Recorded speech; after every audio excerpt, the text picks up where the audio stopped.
Henrietta lacks and immortal cell lines. In early 1951, a woman named Henrietta Lacks visited the colored ward at Johns Hopkins Hospital for a painful lump she found on her cervix. She was seen by Dr. Howard W. Jones, who indeed found a tumor growing on the surface of her cervix. He took a tissue sample, which confirmed Henrietta's worst fears. She had cancer. The treatment at the time was to irradiate the tumor with radium tubes placed in and around the cervix. The hope was that this would kill the cancerous cells while preserving the healthy tissue. Unbeknownst to Henrietta, a biopsy was taken during her radium procedure. Slivers of her tumor and healthy cervix cells were cut away. The cancer cells were used as part of a research project. Then something amazing happened. The cancerous cells grew and continued to grow outside of her body. As Henrietta herself lay dying, the HeLa Immortal Cell line was born. This cell line has been used in nearly every aspect of medical research since the polio vaccine. Millions owe their lives to it. Yet Henrietta and her family never gave consent for any of this. Her family was not informed or compensated. In fact, until recently, they didn't fully grasp exactly how Henrietta's cells were being used. The life of Henrietta Lacks. Loretta Pleasant was born August 1st, 1920 in Roanoke, Virginia. At some point, her name was changed from Loretta to Henrietta, but the how and why is lost to family lore. After her mother died, she and her siblings were split up among other family members. Henrietta went to live with her grandfather and her cousin David in Clover, Virginia. Henrietta grew up working the same tobacco farms her ancestors had worked as slaves. She and David had their first child in 1935 and married a few years later. The couple moved to Turner Station, Maryland, so David could work for the booming Bethlehem Steel Company in Sparrows Crossing. Henrietta had 5 children in total: Lawrence, Elsie, Deborah, David Jr., and Joseph. The family was poor, and for African Americans living in Jim Crow era, life was hard, but Henrietta made sure they never wanted for anything. Sunday dinner was a special meal in the Lacks home. Henrietta always cooked a large meal and made bread pudding with the leftover bread she had baked that week. Cousins and newcomers to the neighborhood always had a place to stay at the Lacks home while they got on their feet. Before the birth of her youngest son, Joseph, Henrietta told a cousin that she had a knot in her womb, and that knot would eventually be diagnosed as cancer, which would kill her. She didn't die peacefully. Her cancer was incredibly aggressive, and cancer treatments at the time were nowhere near what we are accustomed to today. By August 1951, the tumors had spread throughout her abdomen. The continued radiation treatments burned her inside and out, while she suffered indescribable pain. By August 1951, she was admitted to the hospital, and on October 4th, she passed away.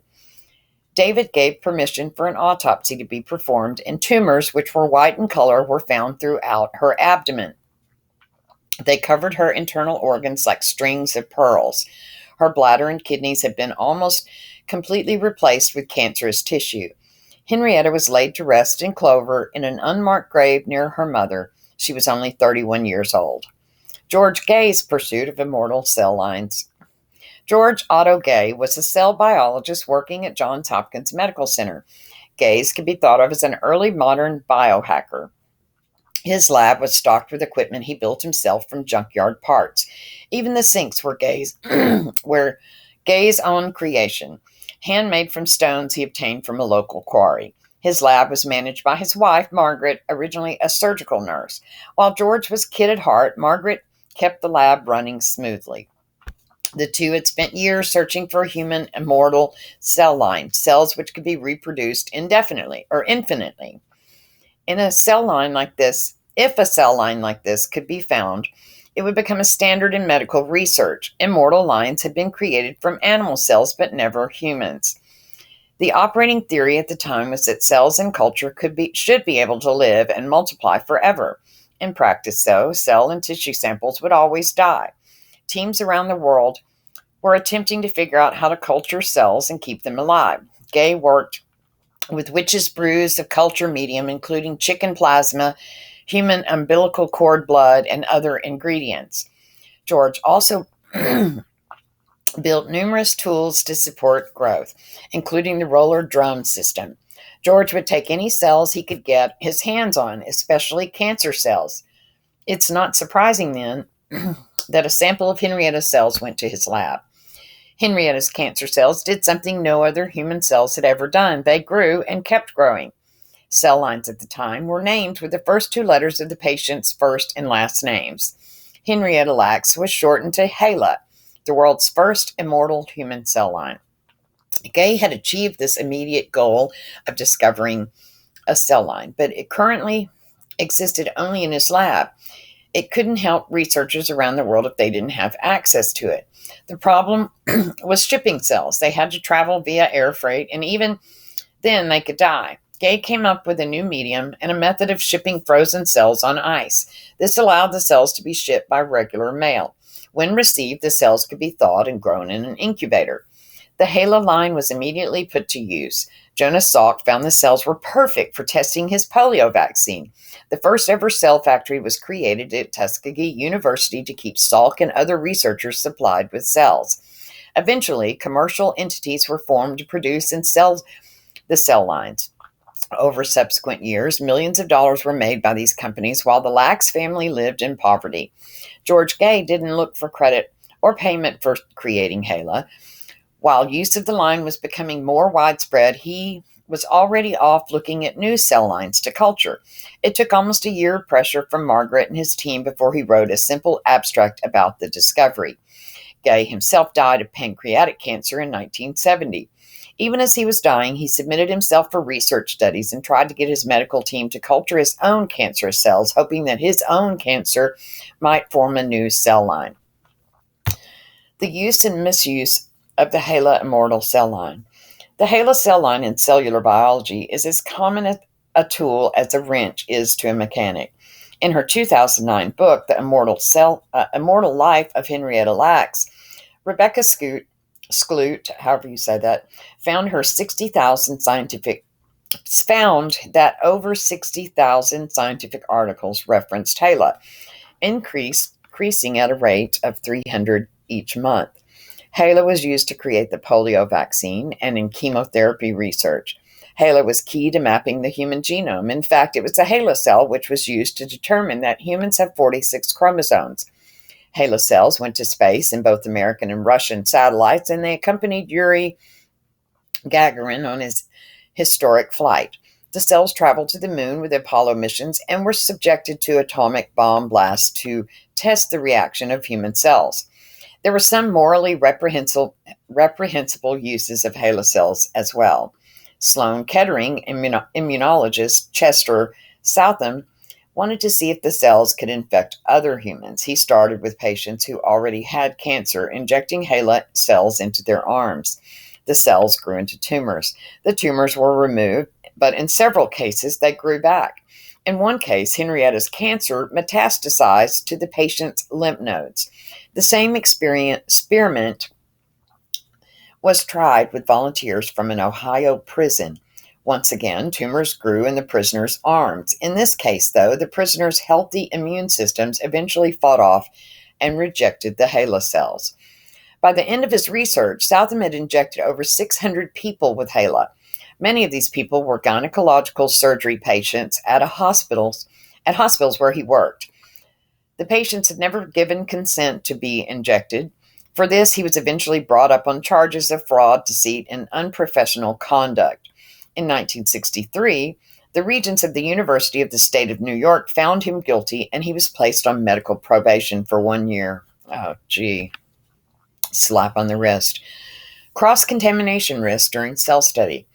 While the HeLa cell line had been incredibly beneficial for research, it needs to be handled carefully. HeLa multiplies so quickly that it will quickly destroy any other cell line it comes in contact with. Cross-contamination has been and is still a huge problem.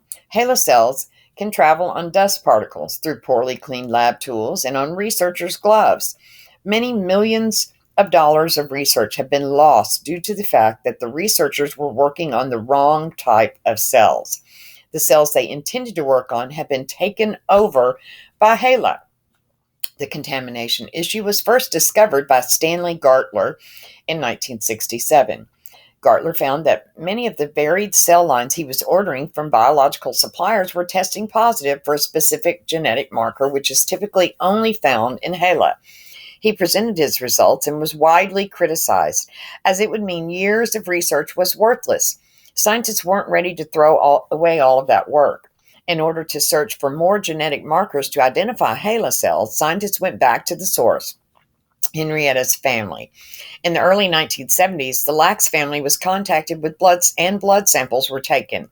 Henrietta's children were never fully informed exactly what the blood was being used for. They thought they were being tested for the cancer which killed their mother. Several more genetic markers for HeLa were derived from these tests. While it's now much easier to detect HeLa contamination, the contamination itself is still a problem. Even with the modern filtration and sterilization techniques, HeLa cells can be found contaminating unrelated samples. The secret to HeLa's immortality. Henrietta Lacks cells divide faster and were more hardy than any other human cell lines ever studied. What made them special, though? First would be the cause of the cancer itself. Henrietta had HPV-18, a particularly nasty form of the human papillomavirus, which is now known to cause cancer. She also had syphilis. This has been attributed to David Lack's infidelity. Viruses injected parts of the genetic material into that of the healthy cells. In Henrietta's case, the HPV-18 DNA was inserted into multiple sites of her cell's DNA. HeLa cells can have anywhere from 76 to 80 chromosomes. Normal human cells have 23 pairs of chromosomes for a total of 46. These changes impacted many of the hard-coded genetic programs that the cells use to operate. For example, tumor suppression may have been turned off while cell growth rate was increased. Most importantly, one of these changes affected the mechanics of HeLa cell division. The key to HeLa's immortality is in the way cells divide. At the end of each chromosome is a repeating section of DNA called telomeres. As a normal cell divides, the number of telomeres gets smaller and smaller until it reaches a preset limit called the Hayflick limit. At this point, a cell will no longer divide. When HeLa cells divide, they create an enzyme called telomerase. The enzyme prevented the telomeres from being reduced and allowed the cells to divide an unlimited number of times. Telomeres are not completely understood. They also play a part in the aging of the overall organism. In humans, there are around 40,000 base pairs at birth and only 11,000 base pairs in old age. While the HeLa cell line has been incredibly helpful for the human race, there are moral questions about how the cells were first obtained and how they've been used. Henrietta Lacks never signed a form saying she allowed her cells to be used for research. Her family was never fully informed of the work done with Henrietta's cells or their own blood. Much of the Lacks family's anger has been directed at Johns Hopkins and George Gay himself. However, neither Hopkins nor Gay ever made money from the cell line. Through the years, many companies have cultured and sold the HeLa cell line. None have compensated the Lacks family, who struggled to pay their own medical bills. The situation improved somewhat in 2009 with the publication of Rebecca Skloot's book and the subsequent HBO movie. However, the Lacks still have to fight for their rights. In 2013, the entire genome of the HeLa line was sequenced and published without the family's knowledge. The family did get involved and were able to come to an agreement with the research community to keep a single limited access database of the genome used for research only. In America, laws have changed over the years and informed consent is now enforced. Hipaa Laws protect a patient's privacy, yet the procedure performed on Henrietta would still be legal. When a piece of your body is cut away during a medical procedure, it's considered the property of the doctor in the medical institution. This means medical professionals can do what they want with it, including selling it for profit. This was challenged and upheld in the 1990 Supreme Court case Moore versus Regents of the University of California. Genetic testing is a special case here. In the USA, the Genetic Information Non-Discrimination Act of 2008 protects against discrimination due to findings from the genetic testings. The Immortal Life of Henrietta Lacks. The story of Henrietta Lacks in the HeLa cell line went largely untold for decades. Even her name was spread as Helen Lane or Helen Larson. Henrietta's own children and grandchildren had no idea the impact their mother's cells were having on scientific and medical research. There were a few articles on one BBC TV special dedicated to the story, but it was largely unknown to the public. Over the years, the family dealt with doctors asking for blood, science writers asking for a story, and even a con man who tried to use the situation for his own profit. Rebecca Skloot, a science writer, became interested in the story. She worked closely with the Lacks family, especially Henrietta's daughter, Deborah. While writing the book, Skloot promised to use proceeds from the book to form a foundation which would ensure the family had money for education. Her book, The Immortal Life of Henrietta Lacks, was incredibly well researched and spent 75 weeks on the New York Times bestseller list. In 2017, it was released as an HBO movie, produced by and starring Oprah Winfrey as Deborah Lacks and Rose Byrne as Rebecca Skloot. Rebecca made good on her promise. The Henrietta Lacks Foundation was formed in 2010 and has enabled Henrietta's grandchildren to achieve their dreams. So I'll put the link down below to this. But I came across that when I was looking at, let's see, here we go. I just typed in HeLa cells and organic tobacco. And lo and behold, Henrietta Lacks and her contribution to COVID-19 vaccine. Everywhere in the world, the scientific community is racing against time to save humanity from the ongoing pandemic. Scientists and frontline workers are being hailed for their selfless service. But one individual who awaits her due is Henrietta Lacks, a black tobacco farmer who died at age 31 from an aggressive form of cancer. Her cells, says American virologist Angela Rasmussen, were used to study the effects of SARS-CoV on humans, providing inputs for the development of a vaccine. Who is Henrietta Lacks and why is she important? Henrietta Lacks was diagnosed with cervical cancer in 1951 at the age of just 31. At the time, many hospitals in the U.S. practiced segregating black patients from white patients, which reduced her options for seeking treatment. She ended up at Johns Hopkins Hospital in Baltimore, Maryland, in a ward located down the hall from George Gay, a researcher who had been attempting to grow human cells in his lab for decades. Her doctor sent some of her cells to Gay without her consent, changing the course of medicine forever. Lacks cells had the ability to divide and replicate indefinitely, whereas normal human cells are able to do that around 50 times, making it easier for researchers to grow the culture of identical cells quickly. Soon, scientists all over the world started using her cell lines for furthering their research. They were used to carry out research for the first polio vaccine, for in vitro fertilization, for cancer, and most recently for studying the effects of SARS-CoV replication in the human body. Scientists began to dub the cell line cultivated from her as HeLa in her honor, but for the longest time, her own family was not aware of her contribution. What are the ethical issues behind the HeLa cells? Journalist Rebecca Skloot was the first one to connect the dots and trace her DNA 50 years later, raising questions on ethics and racial injustice.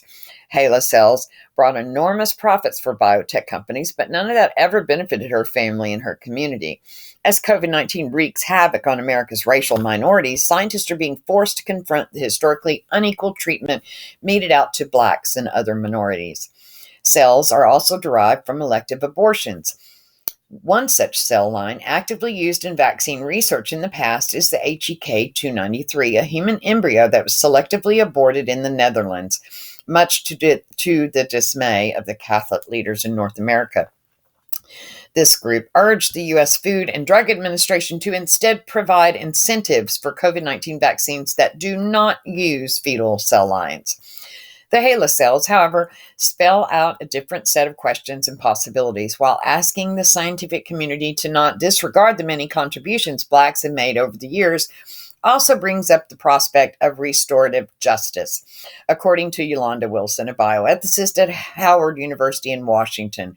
Lack's descendants, who recently marked her 100th anniversary of her birth in August, have expressed similar hopes. Once vaccination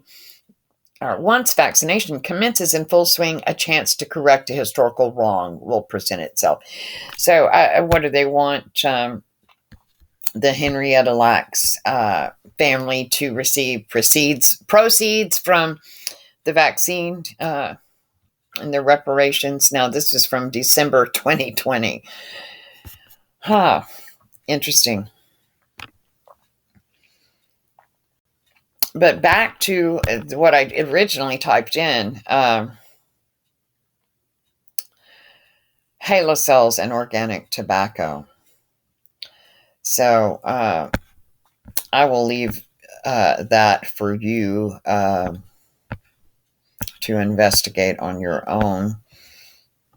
I do have some videos on my channel. I have one called HeLa, which shows a video of the HeLa cells, and I would suggest that maybe you go and check that out. I haven't been doing many videos, and I probably won't. I just couldn't resist putting this one up today. I recently got a violation for a video. I had only I didn't publish the video. It was unlisted, but they gave me a strike for it. So I want to limit anything I put on this channel because I would like to leave the videos up that I have. I've considered making a new channel. And if I do, I will let you all know. Thanks for listening, guys.